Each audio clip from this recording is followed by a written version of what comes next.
शत्रुघ्न की पत्नी छत पर टहल रही थी। रात का समय था। सास यानी मैया कौशल्या ने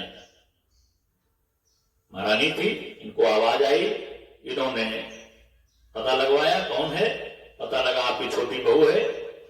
बड़ा क्रोध आया कि मैं तो समाज में और धर्म की स्थापना के लिए हमारा ये रघुकुल सदैव तत्पर रहा है, और मेरे घर में ये रात को मेरी बहू छत पर लेकर घूम रही है। क्रोध आया, बुलाया, पूछा कारण, क्यों तुम छत पर लेटी हो, टहल रही हो, नींद नहीं आ रही है? शत्रुघ्न कहां गया? उस बहू ने, ये देखिए त्याग भाव, देखिए, रो करके कहा, मां, जब से विवाह ये राम वनवास हुआ है तब से आज तक शत्रुघ्न मेरे यहां आए ही नहीं, रनवास में आए ही नहीं, तो मैं नहीं बता सकती कहां है। दूसरी, नींद नहीं आ रही थी तो मैं अपनी छत पर टहल रही थी, नींद आ जाएगी तो मैं सो जाऊंगी। मां कौशल्या ने कहा, सास हो तो ऐसी हो। देखिए, ये सास और ये बहू, और जो ऐसे त्याग के अनुसार सास बहुएं रहती हैं तो कभी कोई विवाद नहीं होते हैं, कभी कोई कोर्ट कचहरी नहीं होती है, कभी समाज में किसी का अपयश नहीं होता है, सदैव धर्म की स्थापना होती है और सुखी सुख प्राप्त होते हैं। कौशल्या ने साथ लिया सुकीर्ति को, पालकी सजवाई, तलाश किया शत्रुघ्न कहां है। रात में देखा शत्रुघ्न भैया भरत की सेवा में, भरत जी भगवान राम का ध्यान करते हुए उनकी सेवा में थे, और शत्रुघ्न वहीं पर एक पत्थर पड़ा हुआ था जिस पर अपने हाथ का तकिया बनाए हुए थे, उसी पर लेटे हुए थे। स्वान निद्रा में शत्रुघ्न रहते थे। अब भैया है नहीं, लक्ष्मण है नहीं, भरत जी हैं, हम हैं, और हम दोनों भाइयों को पूरा कार्य व्यवस्था देखनी है, पूरा रात संचालन करना है, तो कहीं हमारे क्षेत्र में कोई अनहोनी न हो, कोई संकट न हो।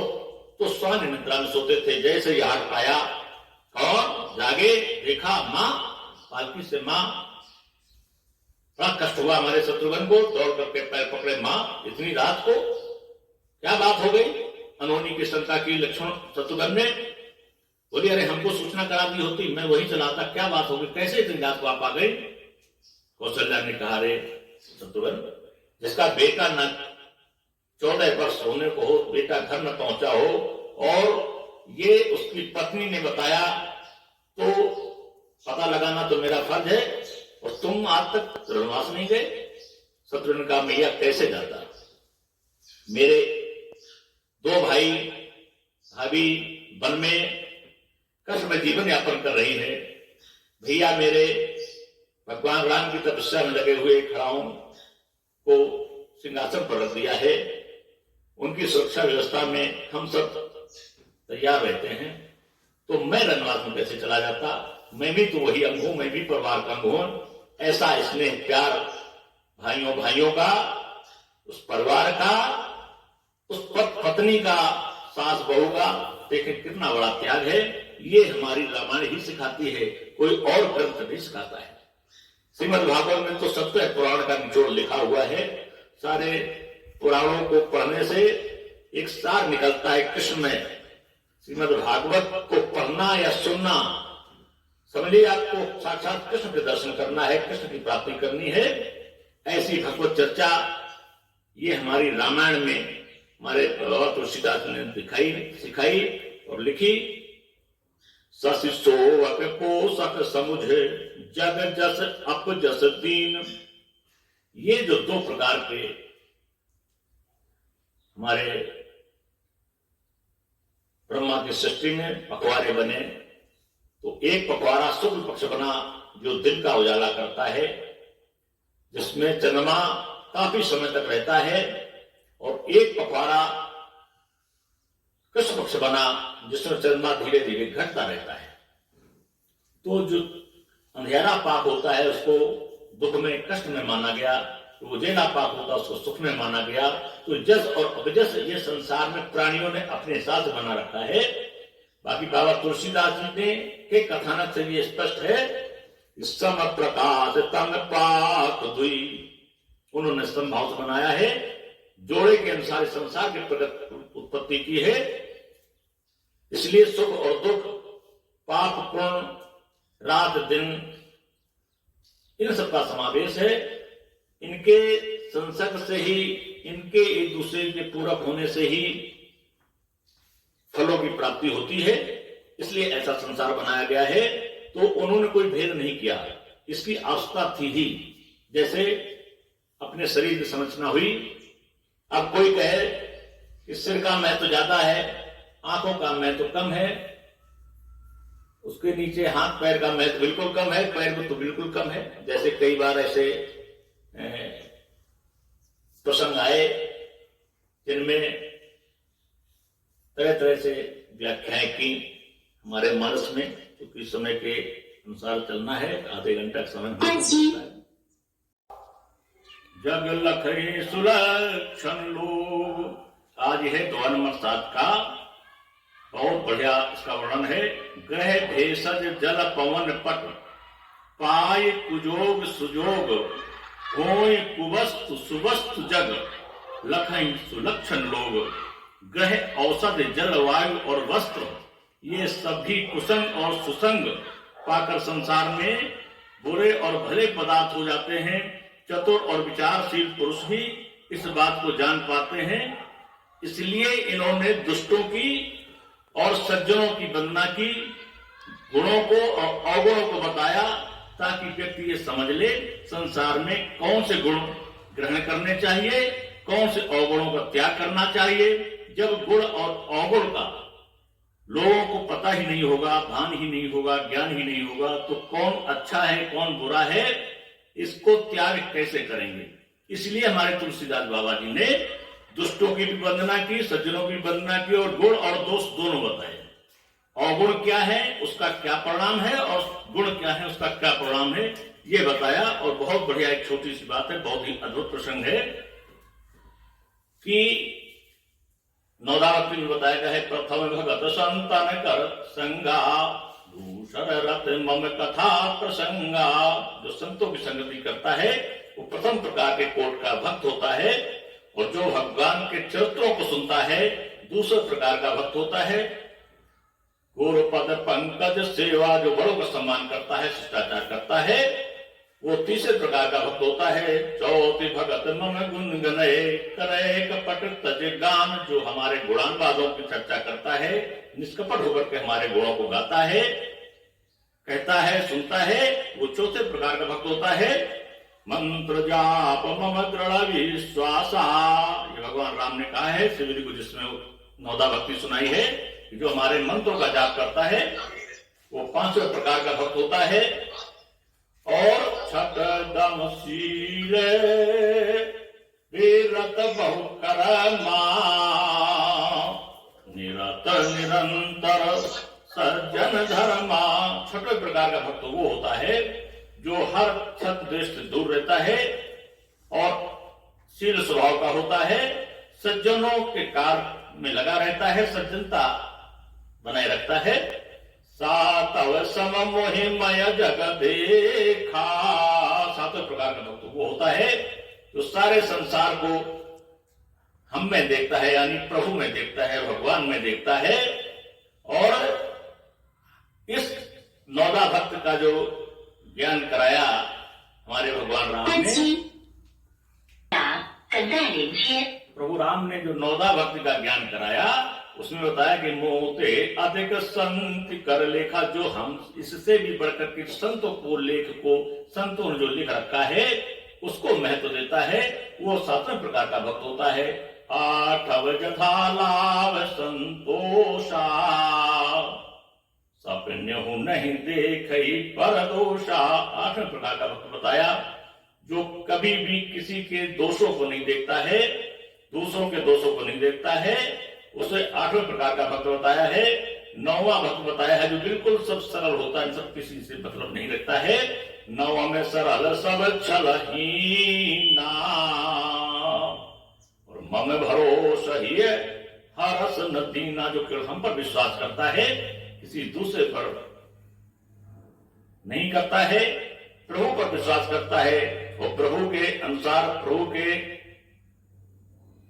जीवन और चरित्र को अपने मन में उतारता है, उस पर आचरण करता है, प्रभु में बन जाता है, वो नौवें प्रकार का भक्त होता है। नौ माँ जिनके एक होई, इन नौ भक्तियों में जिनको एक भी कोई भक्ति प्राप्त होती है, हमारे तुलसीदास बाबा ने संकेत किया है कि केवल भक्ति एक के लिए नहीं है। नार पुरुष सचराचर, कोई नार हो पुरुष हो, चर अचर सचराचर कोई भी हो, जो इन नौ भक्तियों में कोई एक प्रकार की भक्ति भी ग्रहण कर लेता है, वो सारे संसार में सुख भोगता है, कर्मानुसार प्रारब्ध के अनुसार, और सुख भोगने के बाद परम धाम परम सुख प्राप्त करता है। ऐसा उन्होंने वर्णन किया। तो ये सब सुन करके एक महिला बड़ी भक्ता थी, वो पति से कहा करती थी, जाइए कथा सुनाइए, सुना है भगवान की कथा सुनने से सारे पाप समाप्त हो जाते हैं। वो अपना बैठा रहता था, समय पास करता था, काम कुछ करता नहीं था, न सर्विस थी न बिजनेस था, लोगों के साथ बैठे इधर उधर चुगली किया करता था। देवी ने समझाया कि थोड़ी देर वहां बैठोगे तो कुछ ना कुछ भगवान में मन लगेगा, कुछ ना कुछ कल्याण हो जाएगा। नहीं मानी तो बेचारा एक दिन कथा सुनने चला गया। तो कथा में प्रारंभ में ही गया, जैसे ही कथा में गया तो जो कथा करा रहे थे उन्होंने कहा आइए आइए, और आइए, और उसके बाद कहिए बैठिए। वो बैठ गया। बैठने में कथा उसका इतना मन लगा, इतना मन लगा कि वो सो गया। कथा समाप्त हो गई, सारे लोग प्रसाद लेकर के चले गए। जब नींद खुली, आयोजक ने कहा भाई तुम बैठे हो, कथा हो चुकी, बैठो हो, अब जाइए। बोला अच्छा जाए? बोले हाँ जाइए। चला कि आज कथा में क्या सुना? बोले बस मैं गया। बोले आइए आइए, बैठिए बैठिए, और फिर कहा जाइए जाइए। बोले ये मैंने सुना। बोले इतना ही सुना? बोले हाँ इतना ही सुना, इतना ही हमको याद है, बाकी तुम सो गया था। बोले ठीक कोई बात नहीं। देखिए कथा का प्रभाव बहुत ही अद्भुत प्रसंग है। रात में सो रहे थे, चोरों ने सोचा कि इस घर में कुछ चोरी कर ली जाए। 4 चोर आए और दरवाजा फांदने लगे। इसको आठ हुई। अब ये रात में सोचे, जागे, अब इस कथा के स्मरण इसको हो। मन में सोचे यार हम तो कथा सुनने गए। बोले आइए बैठिए जाइए, ये मैंने आज कथा सुनी, कल भी मैं जाऊंगा। तो जब उसने आड़ पाई तो सोचा कोई भक्त आया होगा। बोला आइए आइए। वो बेचारे चोर पास में आ गए। बोले बैठिए बैठिए, बैठ गए। सोचे बड़ा कोई महान थे, ये तो अंदर से जान गया कि हम लोग आए हुए हैं। और बोले महाराज आज जो है अब हम फिर मिलेंगे, और हम धंधे से निकले थे, और कोई बात नहीं, शुभ हुआ है, महात्मा के दर्शन हुए हैं, अब आज जाने दीजिए। उसने कहा जाइए जाइए। तो देखिए कथा का महत्व, तो चले गए। सुबह ये सारी कहानी उसने अपनी पत्नी को बताई, पड़ोसियों को बताई। पत्नी ने कहा देखा कथा का महत्व, ये जिनको तुमने कहा ये तो चोर थे, और वो दूसरे घर में चोरी किए, पकड़ गए, थाने में बंद थे। पेपर में देखा, बोले हाँ यही तो आए थे। फोटो पहचानी, बोले यही तो आए थे। तो हमने उनसे ये थोड़े कहा तो भगा दें, हमने तो सोचा कोई भक्त आया होगा। तो ये है महत्व कथा सुनने का। कोई अशुभ भी उनके साथ होने वाला होता है तो ऐसे वो शुभ हो जाता है। जैसे बहुत घटनाएं देखी, कहीं तो घटना हो गई, कार लड़ गई, ट्रक लड़ गया, कुछ लड़ गया, सारे लोग चुड़ैल हो गए और कोई एक बच गया। तो ये है प्रारब्ध कथा का प्रभाव। बहुत ऐसी घटनाएं होती, आग लग गई, सब जल के मर गए, एक कोई बच गया। अभी एक घटना थी गोविंद नगर में, याद होगी बहुत लोगों को। रेलिंग तोड़ करके कार नीचे गिर गई, सारे लोग बैठे थे, किसी को कुछ नहीं हुआ। ये है कथा का महत्व। तो जो सत्संगति करता है, किसी को सुख मिले या दुख मिले, ये प्रारब्ध का खेल है, इस पर बहुत ज्यादा परेशान होने की आवश्यकता नहीं होती है। लोग कहते हैं हम तो बहुत भक्ति करते हैं फिर भी कष्ट मिलता है, बहुत लोग चोरी उठाई और तो दुनिया के काम करते हैं बड़े सुखी रहते हैं, तो इनका प्रारब्ध है पूर्व जन्म का, उसका प्रभाव है, इसलिए वो सुख भोगते हैं। 12 पूर्व पिता के धर्मा जैसे इनके पूर्वजों ने कर्म किए हैं उसका सुख उनके बेटों को मिल रहा है। और जो ये अधर्म कर रहे हैं, देखने में तो बड़ा चमत्कार, लोग नमस्कार करते हैं, चमत्कार नमस्कार, लेकिन इनके बच्चों की स्थिति बड़ी खराब होती है। इसलिए अपना कर्म ऐसा करो ताकि बच्चों को भी उसका लाभ मिले। ये हमारे तुलसीदास बाबा की रामायण में लिखा है। राग स्वांता सुखाया, अपने सुख के लिया है, लिखा है। इनका मन हुआ, इनका चिंतन इन्होंने किया, प्रभु राम के लिए शरण में चले गए, भगवान राम के ही विषय में इन्होंने लिखा है, उनकी ही प्रशंसा की है। बाकी उनसे जुड़े सारे प्रसंग जब तक नहीं होंगे तब तक किसी एक का महत्व नहीं होगा। पेड़ जब पूरा खड़ा होता है फिर उसमें पुष्प लगता है तो पुष्प ही कहा जाता है। ऐसे रामायण में सारे वृतांत मिलेंगे, सारे चरित्र मिलेंगे, सबका चरित्र मिलेगा और महत्व पुष्प राम का ही रहेगा।